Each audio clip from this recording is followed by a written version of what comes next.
Hey, what's going on, everybody? Thanks for tuning in to another video. Today's video is one that people have been asking for ever since I came out with the analysis of the jump rope dudes, jump rope style, and what I thought about their techniques. So this is an analysis of Glenn from Rope Rage's style and his technique. And if you haven't heard of Glenn, you can check him out at Rope Rage. Just do a search for him. He has a YouTube channel. He's been around for quite some time.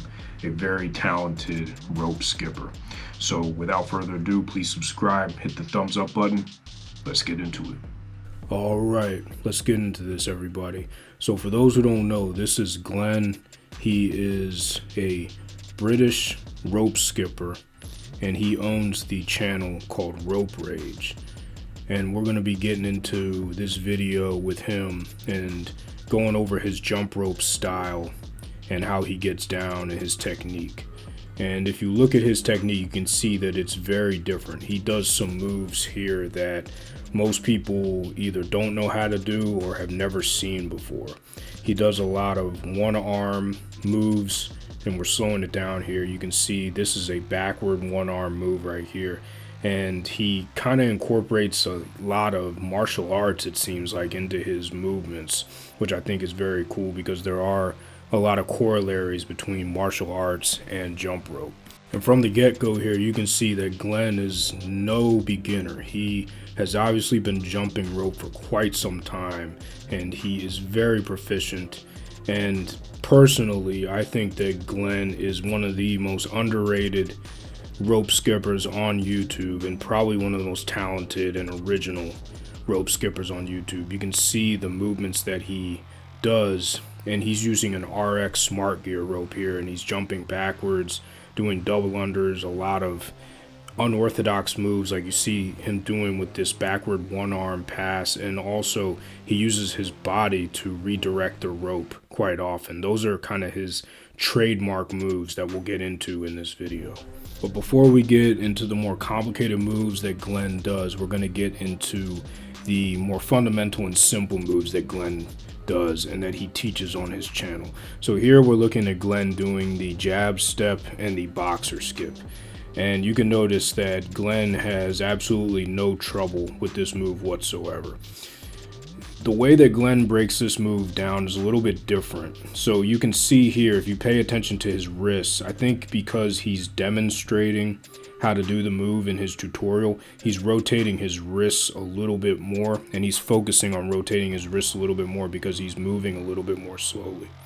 Now, if we move over to the jab step, you can see that his wrist rotations are fairly normal here. He's not exaggerating or anything like that. And if you look at his jab step, I'm not sure if he's right-handed or left-handed. If he's right-handed, then this would be the dominant position here, but you can see that Glenn is so proficient that he's able to switch from his left as the lead foot to his right as the lead foot. And normally with the boxer step or the jab step, if you're right-handed, you'd be in a conventional or orthodox position with your left foot forward, and if you're left-handed, you'd have your right foot forward. So Glenn can do both movements here, which shows his ability and his coordination to be able to handle the rope on both sides. So you see him switching very quickly and very seamlessly there. Another thing about Glenn's boxer skip that you may not notice, but that it's easier to see in this move or in this slow motion video, is that he leans to his left a little bit more than he leans to his right. You see when he goes to his left, he's going much further over than he is on his right hand side. So when he goes to his left on that clip, you see him going further to his left, and when he goes back to his right, it's like he's going back to the middle again. And the clip was going to go back to it after he does this jab step, and we'll be able to see it after he switches up. But you can see, again, his ability to stay on the balls of his feet and his ability to seamlessly switch like that, that is a lot harder than it looks, especially if you've just started jumping rope. That's much harder than it looks, and he makes it look very, very easy. And he's using a rope that is not all that easy to use. He's using an RX Smart Gear rope here. But you can see here how he leans more to his left, and when he goes back to his right side, it's kind of like he's going back to the center.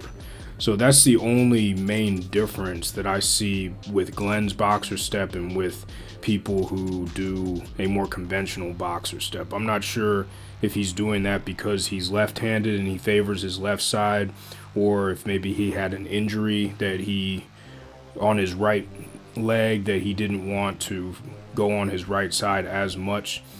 But that's the only thing, like I say, that I see a little bit different with Glenn's boxer step. Other than that, even with that slight variation, he is very technically sound, and you can tell that he's been doing this for quite some time, or if he hasn't been jumping for a while, that he's been doing a lot of practicing.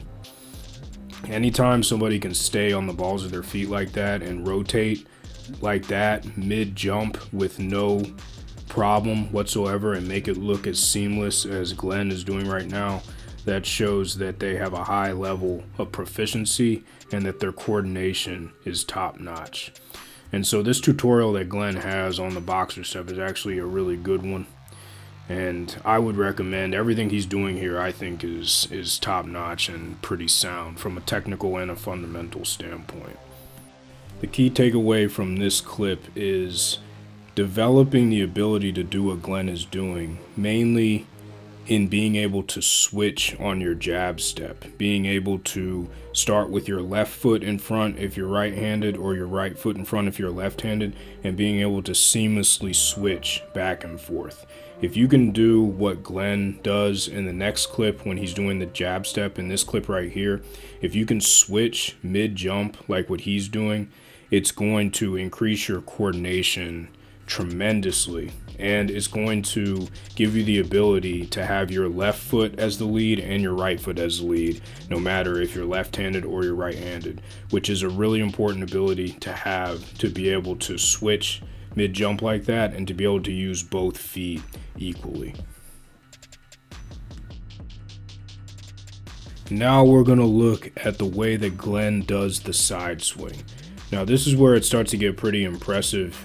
You can see that just like with the boxer step and just like with his freestyle moves, that he has absolutely no problem whatsoever turning the rope and making it look very easy and making it look like he's having absolutely no trouble at all and that he's in control of the rope.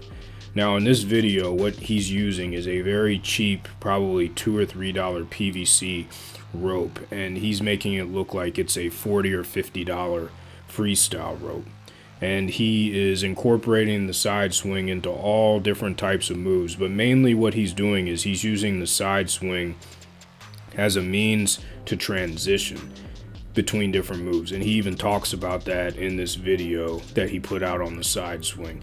And so the one thing to notice about Glenn's side swing is that it's hard to understand whether or not he's right or left-handed because he uses both sides. He's mainly doing a left-handed side swing, so he's using his left hand to open up the rope, but he is doing a lot of side swing doubles, which is one of the best variations of the side swing, if not the best variation of the side swing you can learn, is the side swing double. And he's using the side swing to get his bearings, to figure out what he's going to do next, and to rest for a little while he figures out what to do next.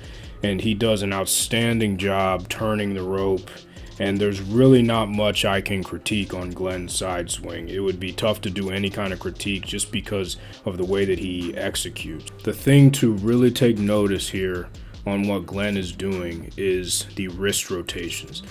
The rope is rotating because he's using his wrists, and 90 to 95% of the rope rotation is coming from his wrists. He's not doing a whole lot of movement with his arms. Any movement that he does with his arms is because his wrists is directing the movement, or his wrists are directing the movement and his arms are following. And that's what's allowing him to turn the rope so quickly and seamlessly. And that's what's allowing him to make this move look so easy, when in reality what he's doing is actually quite difficult and quite advanced. He's just been able to master the move because he's practiced it a lot, and he's focused, and he is fundamentally and technically sound. You're not ever going to be able to do the moves that Glenn's doing as far as the side swing goes and any of the other moves he's doing, but the side swing is linking together all the moves he's doing. It'll be nearly impossible to be able to do what Glenn is doing here if you're not fundamentally and technically sound. And when I say fundamentally and technically sound, I mean that his wrists are doing most of the work and he's jumping as little as possible, and his side swings are lined up with his footwork. And if all that wasn't happening, then he would not be able to do these moves as quickly, and he would not be able to seamlessly link them together. So the main takeaway from what you see Glenn doing here is that you have to practice these moves more slowly than what he's doing. Nobody started off being able to do these moves like what he's doing here. He practiced them slowly, I'm sure. When I was practicing on how to do these moves, I practiced them very slowly until you build up that muscle memory. But I think that the key, besides practice, is wrist rotations. All the rotation, or 90 to 95% of the rotation, has got to come from your wrists, because if you move your arms wildly, it's going to get the rope out of control, and you're not going to be able to link the moves together with a side swing like this. The other key takeaway is that the side swing can be used in so many different ways, and Glenn demonstrates that here. He uses it as a way to collect himself before he goes into another move. He uses it as a transition, and he also does several side swings in a row as a main move to foster the cardio that he's getting in this short clip. Overall, it is really tough to do anything to critique Glenn's side swing. I'd say it's near perfect. In watching this clip, I was not able to find anything that he does wrong. As a matter of fact, I'm going to practice this sequence that I saw him doing right here to see if I can get it down as well as him. Now we're going to look at Glenn's double under, and this is a regular double under, and this video is the first 20 reps of Glenn doing 100 double unders in a row. Actually, in this video, I think he did like 110 in a row, but we're going to look at his first 20 and then like the last 30. So you can see he warms up with a side swing and then he just goes right into it. And in order to do 100 double unders in a row, even 50 to 75, you have to be cardiovascularly strong, and you have to be technically strong. And it's clear that Glenn is both of those. And you can see here, his form is near perfect. He is not jumping all wildly. All the rotation is coming from his wrists, and he's moving as little as possible. He's moving just enough to be able to rotate the rope and to be able to jump over the rope. So we'll look at his first 20 again. See his jump, he's jumping straight up like a pogo stick. His jump and his wrist rotations are perfectly aligned, and he's not jumping from side to side. He's not kicking his legs back. His knees aren't coming up. He's just jumping straight up. And you have to do exactly or close to what Glenn is doing in this video if you want to be able to do 50, 75, 100, and even more than those double unders in a row. This is why CrossFit athletes can do 200 or 300 in a row, because they're all jumping similar to what Glenn is doing here. They're using as little energy as possible, because if you are kicking your legs back, or you're kicking your feet up, or you're jumping around wildly or swinging your arms, it's going to take a lot of energy. And that's why Glenn is able to do 100 double unders in a row in this video. And these are the first 20, so he looks very relaxed, very composed, and he just looks like he's done this before, which he obviously has, but he's not going crazy. He maintains his discipline and his composure, and he just keeps knocking them out over and over again. And the double unders are a combination of cardiovascular skill, coordination, and being technically sound. If you have that combination of those three, you're going to be able to do 100, 200, 300 double unders in a row with time. But it's a combination of a lot of skills. But your cardio has to be up there, and you have to be relaxed and composed and be moving as little as possible, like what Glenn is doing here. Now this is actually the last 30 or so double unders that he does, and you can see, if you roll the video back a little bit more, you can see that in this part of the clip, he's gotten a little bit tired and his wrists are rotating a little bit more and he's jumping a little bit higher and his body is starting to sway around a little bit. And that is understandable. After doing any more than 50 double unders, you're going to be very tired. And that goes for even the best athletes on the planet. I mean, people can knock out 50, but double unders are a very taxing move from both a cardio standpoint and from an upper body and lower body standpoint. It's a total body workout. It's muscular and it's cardiovascular. So when you get to the end of a 100 in a row sequence like what Glenn is doing, it's very common to start losing your form a little bit because you're starting to get tired and you're just trying to get to the end and you're just trying to get it done. So this is by no means a knock on Glenn's form, because I think that anybody at the end of 100 double unders would start to lose their composure and lose their perfect form, because he had perfect form in the beginning. If you look at my video, the first video I put up on this channel when I did 300 something double unders in a row, I was looking very similar to Glenn at the end of this video. At the end of my video as well, I was starting to get really tired. My heart rate was through the roof, and that's what's happening here with Glenn. Is he's getting to the end of his sequence. He knows he's at the end of his sequence. I think he did like 110, 120, which is very good. You have to be very strong from a cardio standpoint and from a upper and lower body standpoint to be able to do that. But the key is to be able to practice to the point where you can keep that form all the way through. And again, not knocking Glenn here. Anybody who can do 100 double unders in a row deserves a lot of credit, no matter how they get it done. But it's a good reminder to just be able to have the endurance to keep your form all the way to the end as best you can. So if you're on the end of your personal record, if your personal record is 25 or 50 or anything like that, or it's 500, whatever it may be, keep in mind that if you can keep your form all the way to the end as much as possible, it's really going to help with your endurance, and it's going to help with your cardiovascular ability.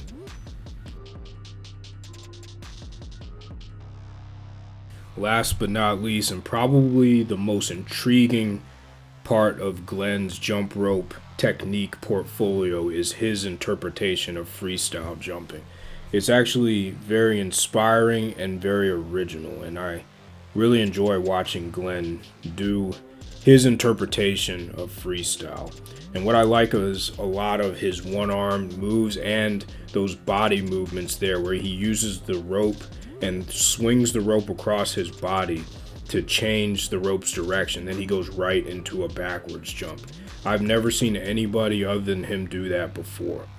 I think that, as I was saying earlier in the video, I think that he may have a martial arts background or an interest in martial arts, because it seems like he uses a lot of martial arts movement in jump rope, which I think is very original, and I think it's a good application. One other thing that I like about Glenn, and I have a lot of respect for him, is he's using a very difficult rope to use when it comes to freestyle, and that's the RX Smart Gear rope. Now, I have one of these ropes, and I can tell you that it is very difficult to jump backwards with that rope, like what Glenn is doing here. And also, that rope is extremely unforgiving if you do mess up with it. If you whip yourself, it does hurt, and I've actually gone down once because I hit myself in a rough area and it hurt really badly, and I had to take about a couple seconds off to get back into the game. And so what Glenn does here is, in his freestyle, he incorporates a lot of one-arm movements, and you can see a lot of body wraps here. It's a kind of a different take on an arm wrap, and an arm wrap can be used to change directions, but what he does is he uses a lot of one-armed movements and uses his body to switch the direction of the rope, and then he flawlessly and seamlessly goes that direction. So he uses his body to switch into a backward jump, and then he gets right into it. Those one-arm passes and one-arm movements that he uses are also good for stretching your arms out, and also if you have a heavier rope, you can do what he's doing to get an arm workout in as well. It's kind of like a side swing, except just with one arm. And he's going behind himself like that. And there's another way that he switches the rope around across his body. And then he is able to go back and just take the rope from one hand to both hands, and then he starts jumping again.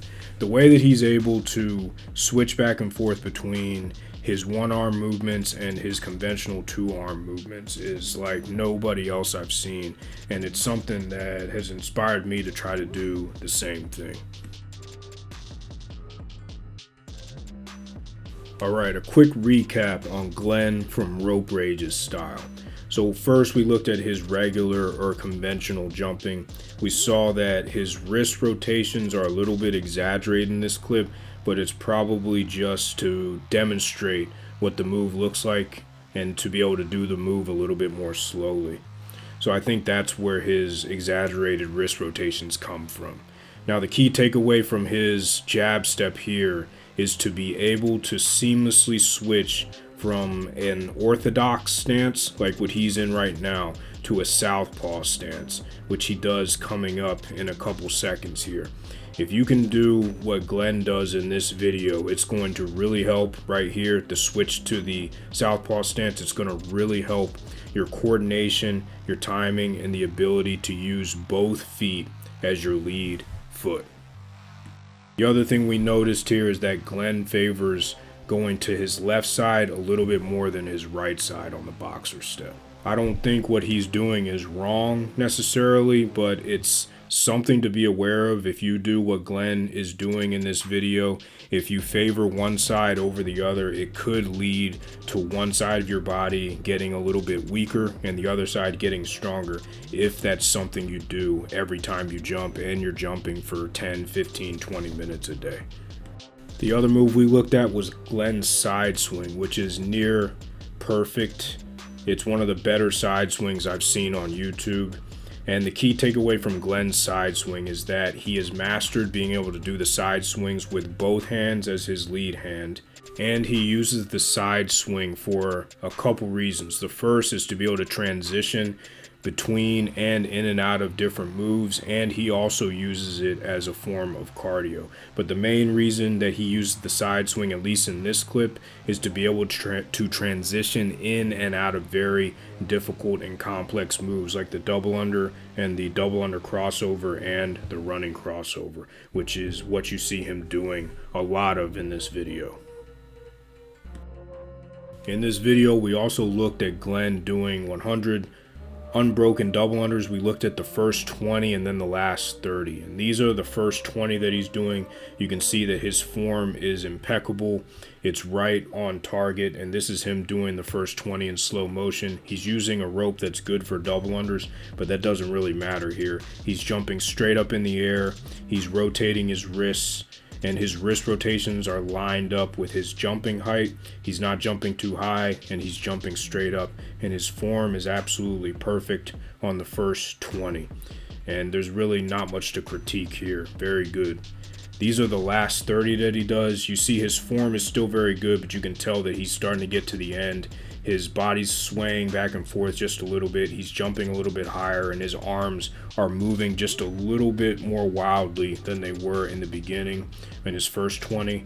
But that is understandable, because once you're able to do 100 double unders, once you get down to the end, double unders are such a tough move, and stringing 100 of them in a row together is very difficult. You have to be very strong, both from a cardio standpoint and from a muscular standpoint, to be able to do what Glenn is doing here. So toward the end, it is understandable for your form to suffer a little bit, but it is a good lesson to learn to try to keep your form all the way through and to focus on that, because if you can keep your form the same the entire way through, it's going to really help with your endurance. But big props to Glenn for being able to even knock out 100, 110, 120 in a row like he did in this video. And the last thing we looked at was Glenn's freestyle. His freestyle is probably the most original freestyle that I've ever seen from anyone that I've watched on YouTube or anyone I've come into contact with on Instagram. It looks to be very heavily influenced by martial arts. It's a lot of one-arm swings, but probably the most original part of Glenn's freestyle is his ability to be able to wrap the rope around his body and then use his ability to wrap the rope around his body to change the direction of the rope and then to start jumping seamlessly in the direction that he changed to. It's amazing. I think he makes it look much easier than it is. Like what he's doing right here, he wraps the rope around his body and then he swings it back in the direction that he just changed to. And he does a lot of different variations of this. You saw in the beginning where he flipped the rope over his shoulder and then pulled the rope back over his shoulder and started jumping backwards again. He does a lot of these different variations of one-arm swings, which are very difficult here. If you don't know what you're doing here and you try to do what he's doing without practicing, it can be pretty tough. I've tried to do these and I've hit myself in the head a few times. So he makes it look a lot easier than it really is, and a lot of respect and props to him for coming up with these moves first, being original enough to come up with these moves and being able to do it. You see that right there is what I'm talking about, how the rope is going one direction, he flips the rope over his shoulder and then he brings the rope back over and then starts jumping with two hands again from a one-armed rope swing. It's absolutely amazing, and that's why I think that Glenn is one of the more talented people that I've seen on YouTube when it comes to jump rope, and probably the most underrated rope skipper on YouTube that I know of right now. All right, hey, thanks a lot for tuning into the video today. I hope that it lived up to the hype. People have been waiting around for this one for a while. A lot of respect for Glenn. I like his skipping style. It is very unique, and you can tell how creative and how talented he is by some of the moves that he does, especially some of the moves that most people haven't even seen before. So please subscribe, hit the thumbs up button. If you have anybody else you would like me to profile and do an analysis on their technique, just leave them in the comment section below. If you have any ideas of videos or any videos that you'd like to see that you haven't seen on the channel yet, feel free to leave those in the comment section below also. Until next time, keep getting after it. Stay safe, stay healthy, jump rope to freedom. Peace, everyone. Thanks for your support.